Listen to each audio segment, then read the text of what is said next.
दृश्यादृश्य विभूतिवाहनकरि ब्रह्माण्ड भाण्डोदरी लीला नाटक सूत्रखेलनकरि विज्ञान दीपाङ्कुरी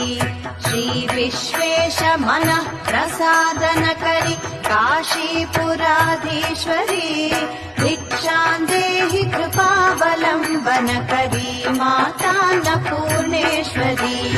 आदिक्षान्त समस्त वर्णनकरि शम्भुप्रिये शाम्भवी काश्मीरा त्रिपुरेश्वरी त्रिनयनि विश्वेश्वरी शर्वरी स्वर्गद्वार कवाट पाटनकरि काशीपुराधीश्वरी भिक्षां देहि कृपावलम्बनकरी मातान्नपूर्णेश्वरी।